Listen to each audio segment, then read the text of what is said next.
Hi guys! Good evening. Good morning. Nasanay kasi ako sa good morning. Pero good morning na rin kasi almost 2:30 na. So welcome back to my channel, My Journey in Canada. So guys, medyo boring ako. And then kumakain ako ng kisses. Binili ko kanina. And then, meron akong binili. Bumili ako ng cereal guys. Ang sarap.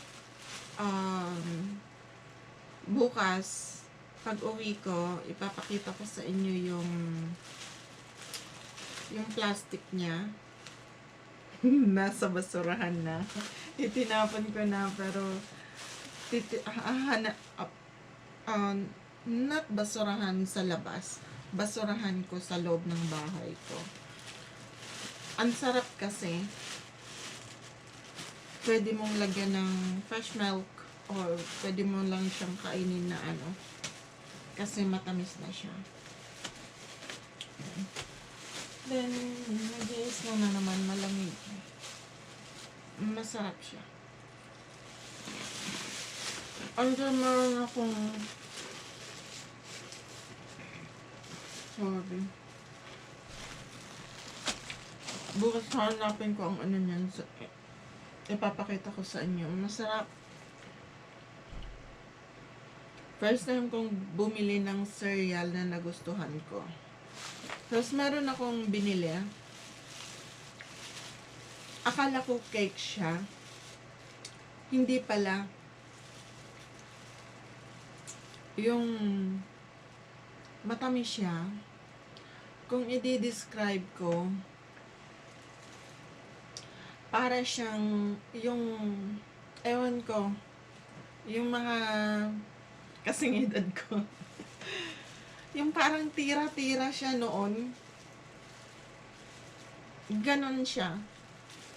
Tapos, doon sa pinagbilhan ko, sa Giant Tiger, sabi doon sa counter, sabi niya, meron pa siyang isang sinabi. Ang natandaan ko lang peanut butter kasi na-excite ako doon sa sinabi niya na masarap daw. Akala ko cake talaga siya kasi mukha siyang cake. Pinutol ko lang to, ang kalahati nasa bahay. Sabi niya, masarap daw lagyan ng peanut butter. Tapos meron pang isang sinabi niya, nakalimutan ko na. So, sinubukan ko siyang lagyan ng peanut butter. At totoo nga siya, masarap siya. Hindi ko alam anong pangalan nito eh. Titignan ko sa resibo ko kung yung resibo ko andun pa. Masarap siya. Kaso nga lang, sobrang tamis niya. Yung parang tira-tira nga siya. Yung lasa niya, parang tira-tira. Pero, mukha lang siyang cake. Akala ko talaga cake. Yung toasted siya na cake. Hindi pala.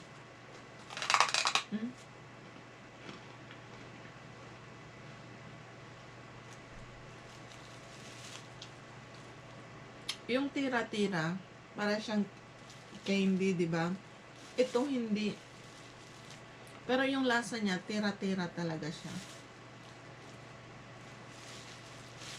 Ano lang siya. Masarap siya, lagyan siya ng peanut butter. Meron pa yung sinabi ng cashier eh. Kasi lang nakalimutan ko. Pero masarap siya. Pag nilagyan mo siya ng peanut butter, parang nalalabanan yung tamis. Nalalabanan siya yung tamis. Na masarap.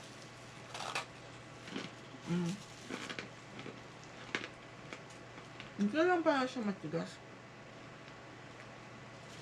Sa ababaw, pero dito hindi ako. Masarap.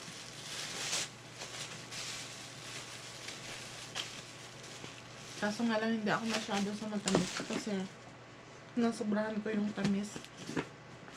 Parang kaya bukas na naman. Pang ano ko lang yan kasi wala akong ginagawa. Wala na naman akong ginagawa.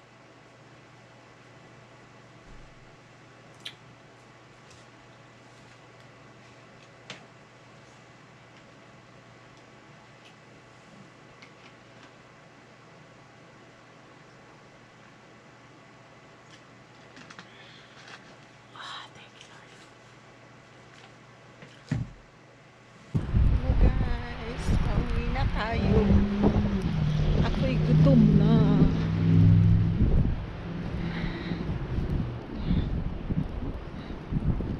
Ang lalim na naman ng isang.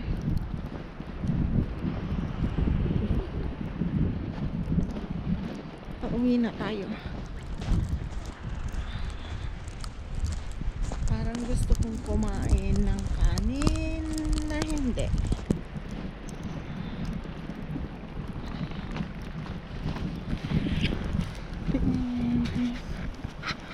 Ang dilim na naman siya.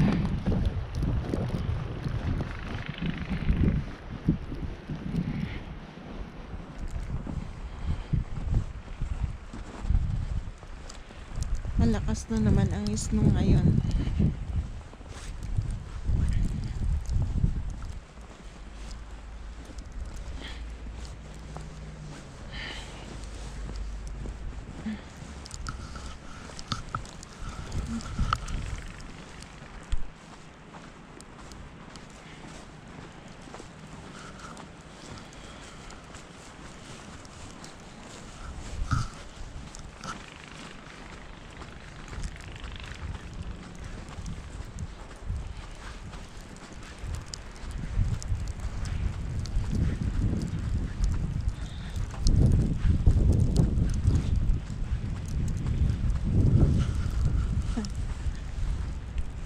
Yung snowstorm kahapon hindi natuloy, pero hindi naman masyado, pero ngayon talaga daw yung malakas.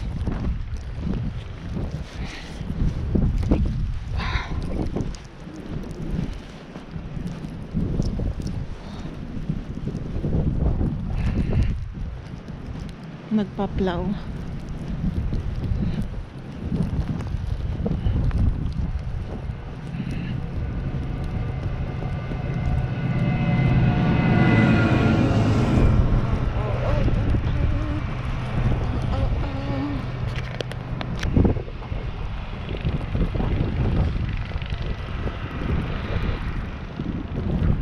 Yung hangin papunta sa mukha ko.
Problema sa akin.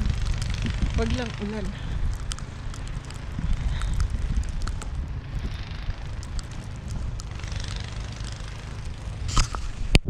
Guys,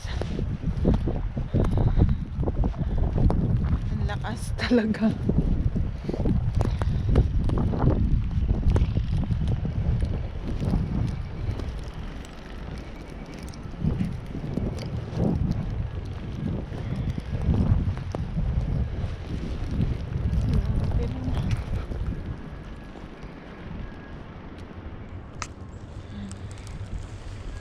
Madilim na. Dahil sa snow.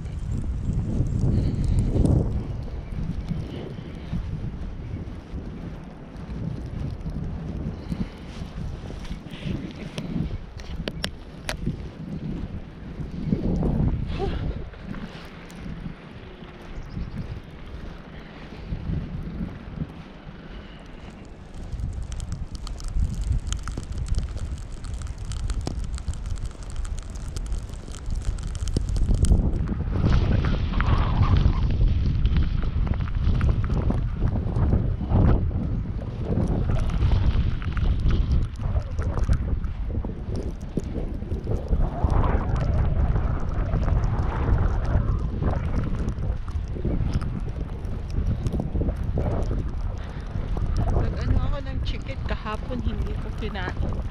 Ngayon ko kakainin. Ipapainit ko.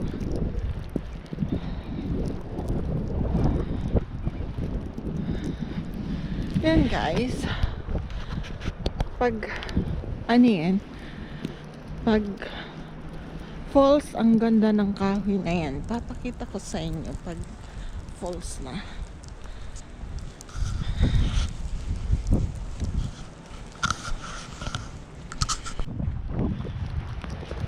Yan guys, ang St. Mary's Church.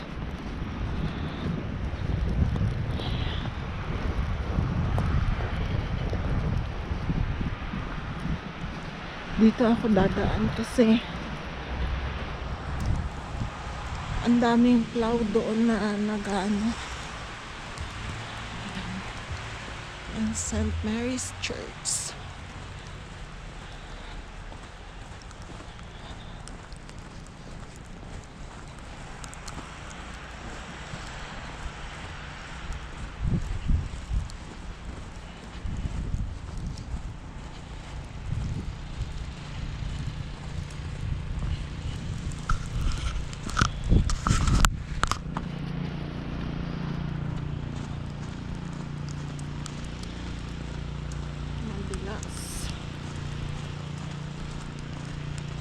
Walang dito araw-araw may simba pero ngayon wala.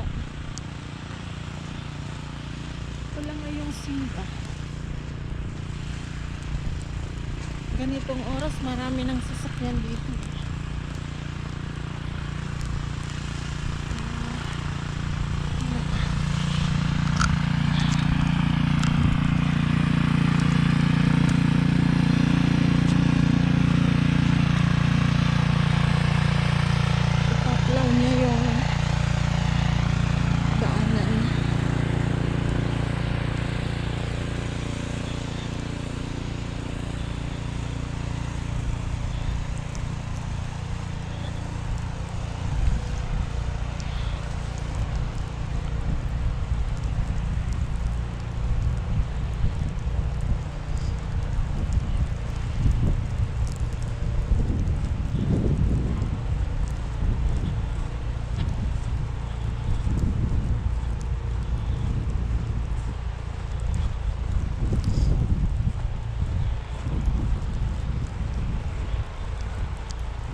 Yan ang dilim. Lalakas pa to mamaya.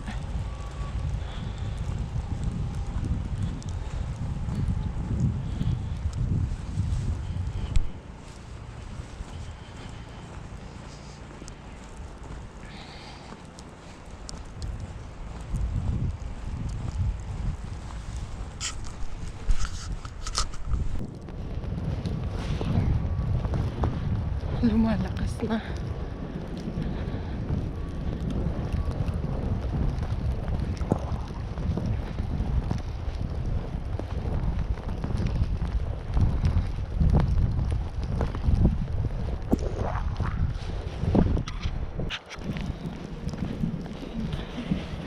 Okay.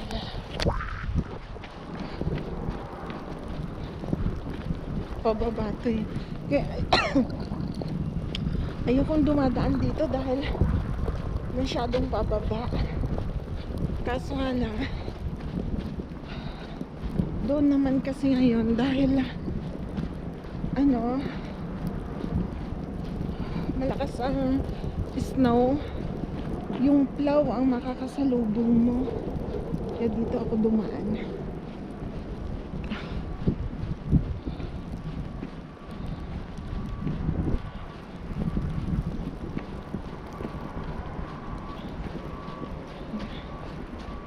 Sana hindi tayo madulas.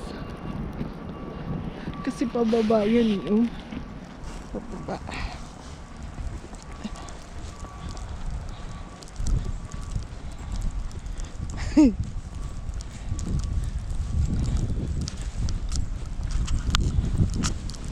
Siyempre siyang pababa.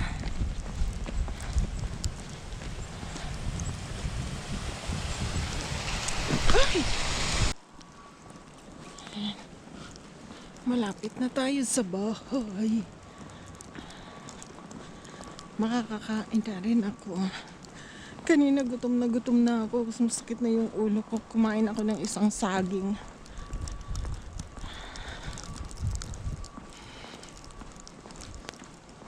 Yan.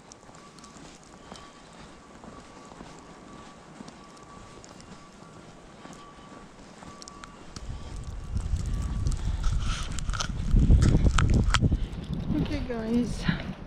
Yan. Malakas ang snow, malakas ang hangin. So, yan. Di tayo makalabas. There's a snowstorm ngayon. Sana hindi hanggang mamayang gabi pagpasok.